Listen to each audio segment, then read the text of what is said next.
Hello guys! Today, tuturuan ko kayo on how to subtract polynomials or the subtraction of polynomials. Okay, let's start. Subtracting polynomials. You have practiced already the addition of polynomials. It will be easier for you to subtract polynomials. To subtract polynomials, just add its additive inverse. That is, a minus b is equals to a plus negative b. So to further understand the statement, ang gagawin lang natin is, para mag-subtract ng polynomials, gagawin lang natin yung additive inverse. So in that case, kung meron tayong form na a minus b, na sinasabi dito, a minus b, pwede natin siyang gawing addition. Kaya lang, pag ginawa natin siyang addition, yung ating second term, magiging negative b. Or, sa madaling salita, magche-change lang yung sign nila lahat. Okay?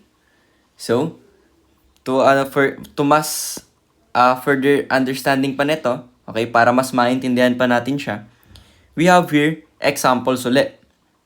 So, this first three example natin is just monomials.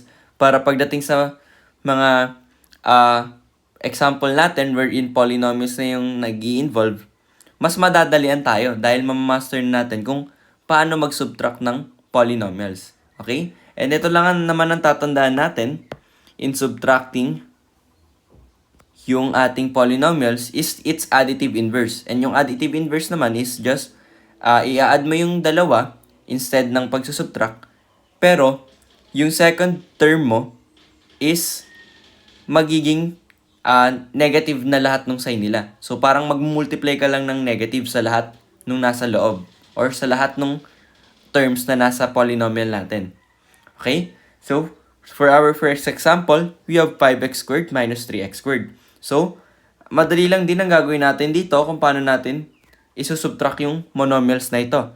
Ang gagawin lang din natin is yung rule natin sa ating addition of polynomials, which is kailangan yung literal coefficient niya is parehas lang din. Okay? So, in this case, ang literal coefficient natin is x squared. So, since parehas silang x squared, we can simplify this. Yung numerical coefficient nila is isusubtract lang natin. So, we have 5 minus 3, which is 2. Then, copy natin yung literal coefficient na x squared. Ayan, so, ganun lang siya kasimple. I hope naintindihan nyo kung paano natin sinolve yun. Okay? For our example number 2, we have x squared minus 4x squared. So, check uli natin yung literal coefficient. Both naman, x squared yung literal coefficient. So, we can simplify this. We can subtract these monomials. So, tandaan lang natin uli, yung x squared, ang numerical coefficient niya is 1. Okay? So, in this case, we have 1 minus 4. Okay? So, subtract natin yung coefficient niya. Hindi pwedeng 4 minus 1 dahil yung negative 4 yung 4 rather, yung may negative, hindi naman yung 1. So, we have 1 minus 4, which is negative 3. And then, copy natin yung literal coefficient na x squared. Okay? And then, for our third example, check ulit natin yung literal coefficient. Kung same, meron tayo ditong x ulit dito, and x ulit dito. So, since lahat sila pare-parehas ng numerical coefficient, or rather, the literal coefficient pala, we can subtract these monomials. Okay? So, again, itong x, 1 yung numerical coefficient niya. Okay? So, titignan lang natin yung numerical coefficient, isusubtract natin siya. So, we have 9 minus 3 minus 1. So, first 9 minus 3, we have 6. And then 6 minus 1, we have 5. So, that is 5. And then, copy natin yung literal coefficient na x. So, that's it. Okay? So, proceed tayo. So, for our first example, we have 6x plus 4 minus the quantity 3x minus 7. So, dito na papasok yung ating additive inverse na sinasabi kanina, which is in the form of a minus b is equals to a plus negative b. So, paano ba natin ma-apply to dito? So, basically, etong 6x minus 4 is the A, and this 3x minus 7 is yung ating B. So, pag in-apply natin to, copy lang natin yung ating 6x plus 4. So, baka malito kayo. Dito natin siya lagay. So, copy lang natin yung 6x plus 4. Plus, yung negative b daw. So, in that case, i-change lang natin or i-flip lang natin yung signs nung ating mga terms sa loob ng parenthesis. So, in this case, you have 3x, kung positive siya, sa additive inverse natin, magiging negative 3x na siya. Okay? And then, yung negative 7, magiging positive 7 na siya. So, ngayon, mas madali na natin itong masasagutan dahil alam na natin kung paano mag-add ng polynomials. So, add lang natin uli sila. So, we have here 6x minus 3x. So, since parehas naman sila ng literal coefficient, which is x, we will add the numerical coefficient rather. So, we have 6 plus negative 3. So, that is basically 6 minus 3, which is 6 minus 3 is 3. And then, copy natin yung literal coefficient na x. And then, finally, we have this 4 and 7. So, add lang natin sila. 4 plus 7, we have 11. Or positive 11. Okay? So, ito na yung ating final answer. Okay? Proceed tayo sa ating fifth example. We have the quantity 8x squared plus 3x minus 1 minus the quantity 3x squared minus 5x plus 8. So, apply lang natin uli yung ating additive inverse. So, itong first is yung ating A. And then, itong second term is yung ating B. So, gagawin natin, kakopy lang natin yung A. We have 8x squared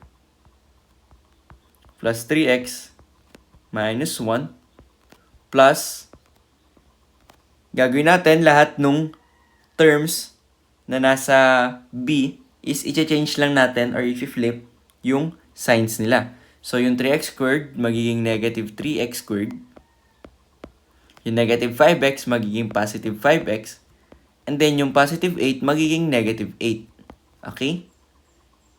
And then, pwede na tayong mag-add ng polynomials. Okay? So, first, etong 8x squared and negative 3x squared, meron silang same na literal coefficient na x squared. So, combine natin yung numerical coefficient. We have 8 plus negative 3, which is 8 minus 3. And that is 5. Then, copy natin yung literal coefficient niya. And then next, we have 3x and 5x na parehas ng literal coefficient, which is x. So, we have 3 plus 5, yung kanilang numerical coefficient. That's 8. And then, copy natin yung x na literal coefficient. And then lastly, we have negative 1 and negative 8. So, combine lang natin sila since parehas naman silang constant. We have negative 1 plus negative 8. In that case, that is negative 9. So, this is our final answer. I hope malinaw yun kung paano gumagana yung additive inverse. Okay? So, proceed tayo sa ating sixth example. So, same lang gagawin natin. This is A and this is B. Then, additive inverse tayo. Copy natin yung A. 7x squared plus 2xy plus 3y. Then, plus, if-flip natin yung signs nung nasa loob nung B. Okay? So, 5x squared magiging negative 5x squared. Negative 3xy magiging positive 3xy. And lastly, negative 6y magiging positive 6y. Okay? And then, simplify na natin siya. So, first, we have 7x squared and negative 5x squared na same yung literal coefficient, which is x squared. So, combine yung numerical coefficient. We have 7 plus negative 5, which is just 7 minus 5. We have 2. And then, copy natin yung ating literal coefficient. And then, next, we have these 2xy and then 3xy. Same naman sila ng literal coefficient, which is xy. So, combine lang natin or i-add lang natin yung numerical coefficient, which is 2 plus 3. We have positive 5. Then, copy natin yung literal coefficient na xy. And then next, we have this 3y and 6y.